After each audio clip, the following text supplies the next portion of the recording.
Добро вечер. Во Минхен на безбедносната конференција е македонска делегација, предводена од премиерот Мицкоски, кој на социјалните мрежи објави дека веќе остварил средба со, како што рече, реномирани светски компании кои што веруваат во потенцијалот на нашата држава. Попладнево премиерот имаше средба и со Антонио Кошта, со кого разговараа за европската иднина на земјава. Овој дел од денот го завршуваме со состанок со председателот на Европскиот совет, господин Антонио Кошта. На состанокот разговаравме за евроинтегративниот процес на Македонија и она кое што е важно за македонските граѓани, тој процес да не биде билатерализиран, да не биде понижувачки и да биде сочуван македонскиот идентитет и приоритетите на македонските граѓани. Македонија ги укинува царините за американските производи, додека САД задржуваат 15% тарифа со можност дел од производите да добијат нулта стапка царина. САД и Македонија постигнаа рамковен договор за фер и балансирана трговија, што според владата отвора поголем пристап на нашите производи до американскиот пазар. Договорот носи и енергетска соработка преку нов гасен интерконектор и увоз на американски течен природен газ. Важно е да бидеме прецизни. Соединетите американски држави ќе ја задржат реципрочната тарифа од 15% за производите со потекло од нашата држава. Додека паралелно, и тоа е суштината на овој успех, ќе се идентификуваат производи што ќе добијат до 0% реципрочна тарифа. Со други зборови, за дел од клучните индустрии и производи, тарифите ќе се намалат до 0. Станува збор за конкретен и мерлив успех за македонската економија. Оваа заедничка изјава им обезбедува на нашите компании конкурентска предност. А што овој договор ќе донесе за македонската економија и кои индустријски гранки најмногу ќе профитираат, чујте во продолжение. Ваквите договори, намалувањето на царините, создаваат можности. Дали можностите ќе бидат искористени во голема мера зависи од капацитетот на нашите компании да ги искористат овие пониски царински давачки, како и во однос да искреираат производи и услуги согласно на оние ослободувања кои што ќе бидат конкурентни на американскиот пазар. Значи во секој случај секое намалување на царините и можностите кои што се отвараат пред македонските компании се добри.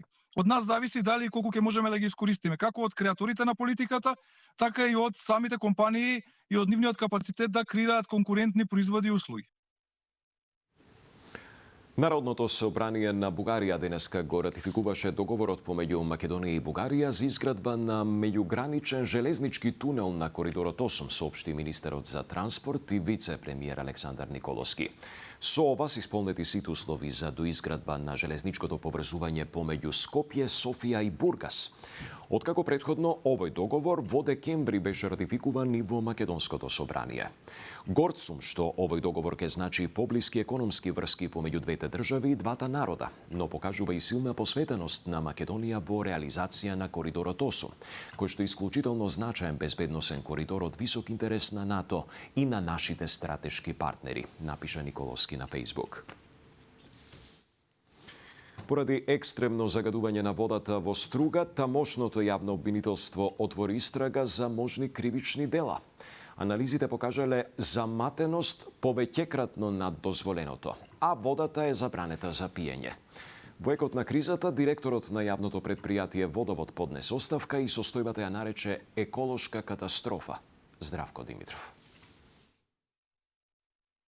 Водата за пиење во Струга веќе 5 дена е обоена темно кафеава. Градот има целосна забрана за користење на водата поради екстремната загаденост. Според анализите кои се направени, водата е заматена 30 пати повеќе од дозволеното. Основното јавно обвинителство оформи и предмет за да се испитаат причините, како и евентуалните сторени кривични дела против животната средина и природата. Издадена е наредба за правосудната полиција да изврши увид на локацијата во село Шум, каде се сместени изворите од кои подрачјето на градот Струга се снабдува со вода за пиење. При увидот треба да бидат присутни надлежни инспекциски служби од областа на животната средина, од Агенција за храна и ветеринарство, како и од Центарот за јавно здравје. Стои во соопштението од Струшкото обвинителство. Меджаит Јусуфовски, директорот на јавното предпријатие Плаца, задолжено за водата во Струга, вчера поднесе оставка од морални причини. Редакцијата на Канал 5 се обиде да стапи во контакт со него, но до почетокот на овие вести не добивме одговор. Од Центарот за јавно здравје во Струга велат дека причините за загадување на водата се поради ископ на земја и карпи над самиот извор. Докторката Лидија Симоновска вели дека се земени 3 примероци во 3 различни дена. Иако резултатите покажувале намалување на загаденоста, сепак тврди дека оваа вода нема да може да се користи додека не биде избистрена. Неделата, после ручек, имало детонација. Се слушнала детонација. После таа детонација, најверојатно динамит се користи за кршење на тие карпи и водата се заматила после тоа. Таа подземна вода така е заматена и никако поинаку. Овдека 2 и 2 се 4. И не се ни 3 ни 5. Ова вода не може да се користи се уште. Граѓаните велат принудени се да купуваат вода, што представува дополнителен финансиски товар за домаќинствата. За водата од чешмите да може да се користи за било која намена. Симоновска вели не смее да надминува над 1,5 НТУ единици, а според последните анализи од 9 февруари во водата имало речиси 30 НТУ единици. Почнува процесот на обединување на коалицијата Вреди, откако Билјај Касами ја распушти централната структура на БЕСА, а за тоа доби поддршка и од Изет Меджити. Лидерите најавуваат нов, единствен политички субјект, но прашањето кој ќе застане на чело за сега останува отворено. Афродита Рамос. Со најава за распуштање на централните собранија и во останатите 2 партии во склоп на Вреди, Изет Меджити изрази поддршка за одлуката на Билал Касами да го стори истото вчера вечер во својата партија БЕСА и со тоа да го отпочне процесот на обединување на Влен. Но кој ќе биде лидер на идниот единствен политички субјект? Меджити вели, рано е да се каже. Од членството, структурите бараат Влен да биде едно.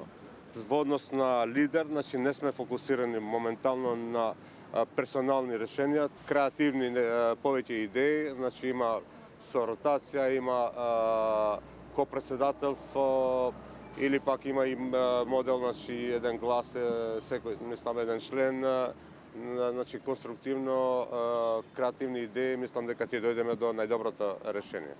За внатрешните превирања во БЕСА на релација председател-подпредседател, односно Билал Касами и Фатмир Лимани, и проблемот со тоа кој министер колку сработил и бил продуктивен во рамките на владата. Меджити вели, секој анализира по својот учинок, но изрази надеж дека проблемот ќе биде надминат. Билал Касами пак, освен што изрази амбиции да биде идниот лидер на Обединет Вреди, посочи дека функционерите од нивните редови ќе се оценуваат за сработеното, од што и зависи дали и понатаму ќе бидат поддржани како кадар во владата, во што премиерот не може да се вмешува, бидејќи се работи за внатрепартиско решение, вели тој, откако Мицкоски го потсети дека тој е мандатарот на владата. Што се однесува за лидер на Влен, се неколку опции на дискусија, без одлучува кој министер ќе биде предложен од незина страна како дел од идната влада. Јас лично ќе се ангажирам за сите функционери да доставуваат извештај за нивното сработено и ќе се донесе одлука согласно тоа дали ќе бидеме задоволни за работата и на господинот Лимани и на другите функционери. На вчерашното собрание на БЕСА, Фатмир Лимани пристигна со самоуверен став. Се што сработил во Министерството за социјална политика, на крај ќе пресуди дали ќе продолжи да биде дел од владата или не.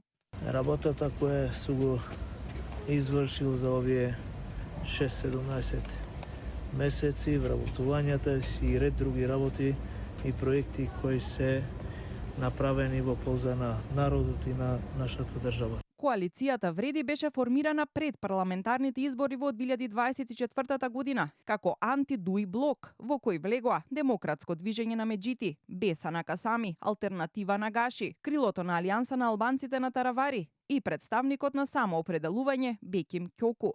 По напуштањето на коалицијата од страна на Таравари, останатите лидери го најавија процесот на обединување во еден политички субјект, кој според најавите треба да финишира следните месеци. Толку во вечерните вести.